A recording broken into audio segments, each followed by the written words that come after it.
Halo sahabat, Assalamualaikum. Apa kabar? Semoga sahabat semua senantiasa sehat dan selalu bahagia. Terima kasih sahabat sudah subscribe dan selalu setia menyimak video-video SLMTTV tanpa skip. Mudah-mudahan Tuhan Yang Maha Esa selalu memberikan rezeki yang berlimpah dan juga berkah untuk sahabat semua. SLMTTV kembali hadir menemani waktu bersantai sahabat dengan alur cerita film pilihan. Kali ini, SLMTTV akan bercerita tentang sebuah film yang berjudul Recipo. Film ini mengisahkan tentang seorang pencuri yang selalu mencuri untuk dibagikan ke anak kecil yang terlantar. Ia kemudian mendapat tantangan untuk mencuri di rumah Perdana Menteri. Hal tersebut membuat ia terlibat dengan seorang mafia yang jahat. Ia pun harus mempertaruhkan nyawanya demi menyelamatkan gadis yang ia cintai. Bagaimanakah kisah selengkapnya? Simak alur ceritanya berikut ini. Tapi sebelumnya ingat selalu untuk klik like, komen, share, dan juga subscribe. Kalau sudah, langsung saja kita masuk ke alur ceritanya.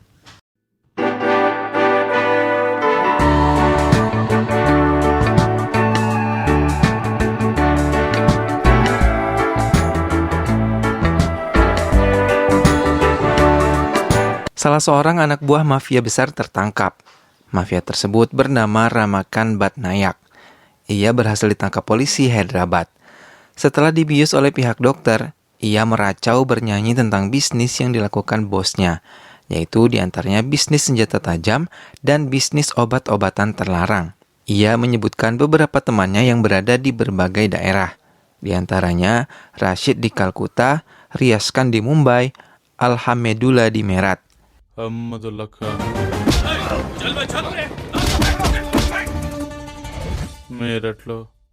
Nama-nama tersebut akhirnya berhasil ditangkap oleh polisi. Kemudian Ramakan juga bernyanyi tentang penyelundupan uang yang dilakukan Perdana Menteri untuk diserahkan ke Shakurbhai di Pakistan. Uang tersebut didapat dari hasil kemenangan taruhan permainan kriket di Singapura. Kemudian di tempat lain, sekelompok polisi menangkap pencuri kecil yang biasa mencuri di daerah sekitar. Namun kemudian polisi menantang pencuri tersebut yang bernama Shiva untuk mencuri uang yang ada di rumah Perdana Menteri, lalu mengambil uang yang ada. Uang tersebut rencananya akan diserahkan Perdana Menteri kepada kepala mafia bernama Shakurbhai. Polisi meminta Shiva untuk mencuri uang itu. Akhirnya, Shiva menyetujui tantangan polisi tersebut. Hingga suatu kesempatan, saat Perdana Menteri pergi ke New Delhi, Shiva menyelinap ke rumah Perdana Menteri. Shiva pertama kali membereskan polisi penjaga di depan rumah, kemudian ia menyamar menjadi polisi dan menyelinap masuk ke rumah Perdana Menteri. Shiva membuat jebakan seolah-olah rumah Perdana Menteri diserang hingga membuat para polisi sibuk.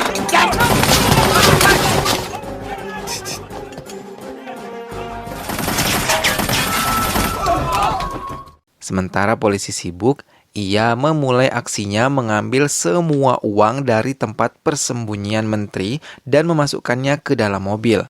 Setelah selesai memasukkan uang-uang ke mobil, ia meminta izin kepada kepala polisi untuk mengejar penyerang rumah Perdana Menteri yang berada di luar pagar. Padahal itu juga hanya tipu muslihat Shiva. Hingga ia berhasil membawa kabur mobil berisi uang keluar dari rumah Perdana Menteri. Shiva pun kemudian dikawal oleh beberapa mobil polisi lainnya, namun ia tidak kehilangan akal. Ia membelokkan mobilnya memisahkan diri dari para polisi yang mengejarnya. Hingga kemudian Shiva berhasil lolos. Ia memasukkan mobil tersebut ke dalam sebuah lubang besar. Shiva kemudian menyamar menjadi seorang karyawan di kantor komputer kepada Nyonya Barma, hingga ia bisa mengontak salah satu kamar rumahnya, agar ia juga bisa mengawasi lubang berisi mobil yang berada di dekat rumah Nyonya Barma. Setelah kembali dari New Delhi, Perdana Menteri mengetahui uang-uang tersebut hilang, langsung memarahi semua penjaga yang ada di rumahnya saat itu. Ia meminta agar semua polisi menyelidiki dan menangkap pelaku yang telah mencuri uang miliknya. Shiva yang bertemu dengan gadis bernama Krishnaveni langsung merasakan cinta kepadanya. Ia bertemu pertama kali di pom bensin saat gadis tersebut mengerjainya. Namun, Shiva terkejut ketika melihat Krisnaveni ada di rumah Nyonya Bama yang sedang mempersiapkan pernikahan cucunya. Karena merasa bersalah pernah mengerjai Siva, maka Krisnavenu berpura-pura buta di hadapan Siva. Ketika berlangsung acara muda-mudi di rumah Ibu Bama, Krisnaveni yang ikut dalam acara tersebut mendadak jatuh lemas dan dibawa oleh beberapa orang. Tak lama, penculik itu mematikan lampu, jadi susah payah Siva mengejar para penculik dalam keadaan gelap.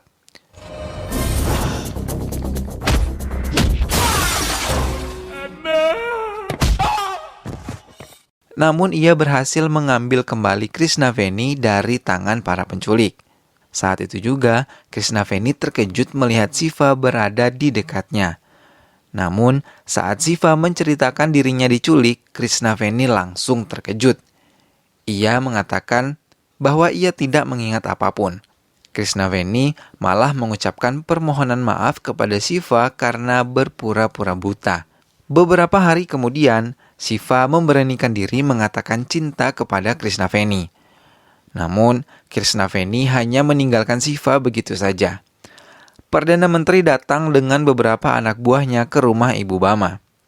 Saat berpapasan dengan Tuan Nayaran, salah satu orang kepercayaan Perdana Menteri melihat Siva dan mengingat-ingat wajah Siva. Namun saat Tuan Nayaran mulai mengingatnya, Siva berpura-pura mengenal dan marah terhadap Nayaran. Hingga Siva akhirnya lolos dari Nayaran. Krisnaveni kini membalas cinta Siva.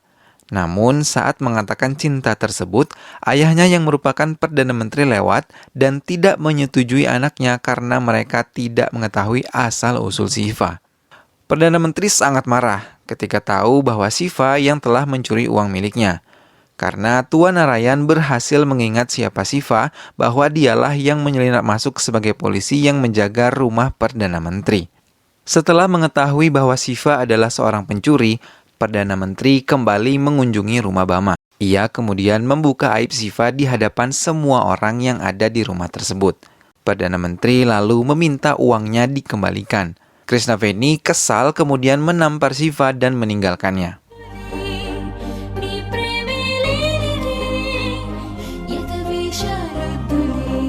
Krisnaveni kemudian menyiapkan barang-barangnya dan ia mengatakan kepada ayahnya bahwa dirinya ingin pergi ke Dubai menemui temannya yang berada di sana. Anak buah Sakurbai yang mengetahui kepergian Krisnaveni ke Dubai kemudian menculiknya di bandara Dubai. Sakurbai mengabari Perdana Menteri bahwa Krisnaveni telah mereka culik dan ia meminta uang Sakurbai dikembalikan. Perdana Menteri menyanggupinya asal mereka diberi waktu 30 hari. Sakurbai menerima syarat Perdana Menteri. Perdana Menteri terpaksa bekerja sama dengan Siva agar menyelamatkan Krisnaveni di Dubai.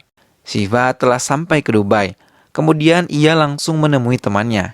Sementara Krisnaveni dijaga baik oleh Sakurbai agar tidak dilecehkan dan diganggu oleh anak buahnya. Siva akhirnya dibawa ke tempat Sakurbai.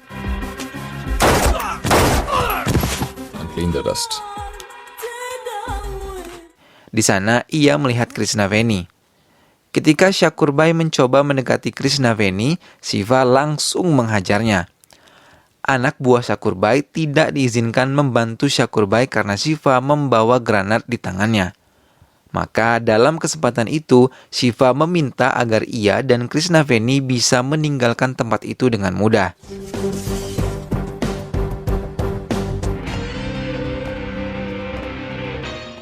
Namun tiba-tiba Siva menarik tutup granat dan meledakkannya. Krisnaveni dan Siva harus berlari menghindari ledakan granat tersebut. Game start చేద్దామా?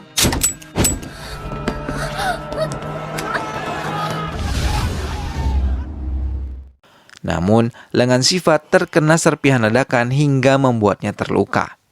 Sakurbai merasa sangat kesal dan meminta anak buahnya untuk bisa menangkap kembali Siva dan Krisnaveni. Sementara itu, Siva berencana mengajak Krisnaveni kembali ke Hyderabad menggunakan jalur darat. Namun, Krisnaveni tidak setuju.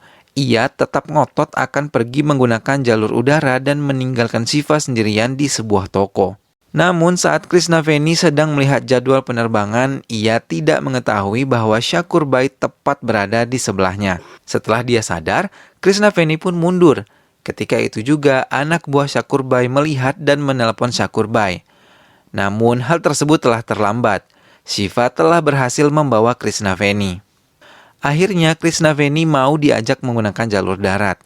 Mereka bersama supir taksi bernama Kasai berusaha melewati perjalanan. Sampai di gurun pasir, mereka bertemu kembali dengan kelompok Sakurbhai yang telah mengejarnya dan menghujani mereka dengan tembakan. Shiva berusaha semaksimal mungkin mengendalikan setir mobil agar tidak jatuh di tengah padang pasir.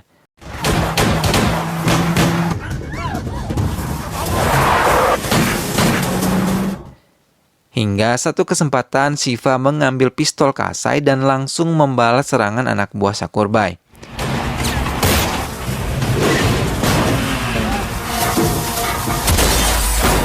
Namun demikian, mobil Kasai terjatuh di sebuah lubang di padang pasir hingga mengakibatkan mobil tersebut tidak dapat lagi digunakan.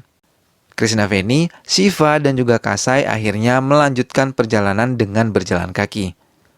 Saat malam tiba, mereka melihat tenda-tenda yang didirikan oleh musafir yang tengah beristirahat. Maka mereka mendekati tenda-tenda musafir tersebut. Shiva kemudian membeli 3 buah bir untuk mereka nikmati. Karena Krisnaveni tidak pernah meminumnya, maka ia meminum sekaligus hingga membuatnya mabuk. Shiva dan Kasai pun mabuk hingga tertidur dan mereka pun tidak sadar sudah berada di atas bak mobil salah satu musafir sambil diborgol tangannya.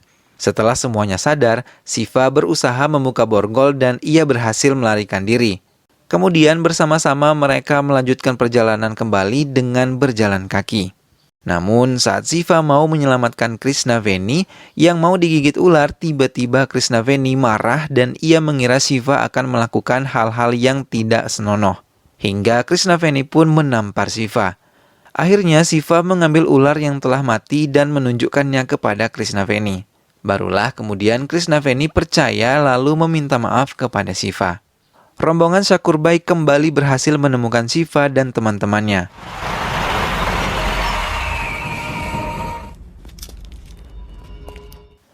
Sakurbhai yang telah mengetahui Shiva yang mencuri dan menyembunyikan uangnya di Hyderabad sangat marah dan langsung menghajar Shiva. Saat itu Kasai berada di sebuah mata air langsung bersembunyi dan saat mendengar bunyi tembakan Sakurbhai yang mengenai Shiva hingga membuat Shiva terjatuh dan tak sadarkan diri. Krisnaveni kemudian dibawa oleh kelompok Sakurbhai. Lalu Krisnaveni berhasil lari menghindari kejaran anak buah Sakurbhai. Namun, ia kemudian terjatuh saat salah satu anak buah Sakurbhai memukulnya hingga ia pingsan.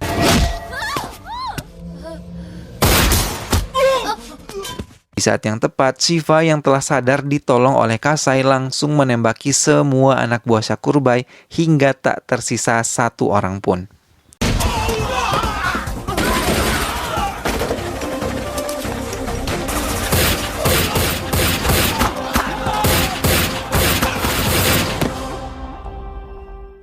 Kemudian hanya tersisa Sakurbhai. Ia langsung menyerang Sakurbhai hingga terjatuh.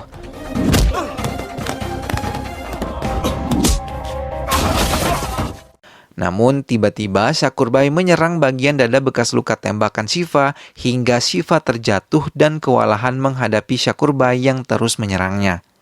Hingga pada suatu kesempatan, Shiva bangkit dan dengan cepat menghajar Sakurbhai hingga ia tewas.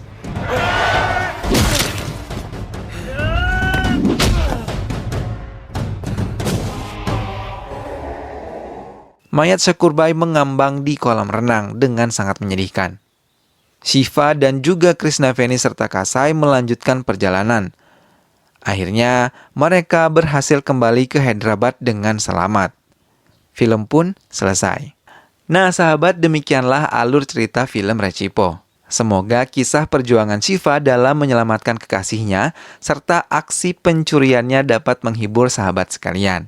Terima kasih sudah selalu setia menyimak video-video SLMT TV. Saksikan terus video-video SLMT TV yang lainnya ya. Ingat selalu untuk klik like, komen, share, dan juga subscribe. Sampai bertemu lagi di episode video-video selanjutnya. Terima kasih sudah menyimak video ini hingga akhir. Sehat selalu sahabat, sampai jumpa. Wassalamualaikum.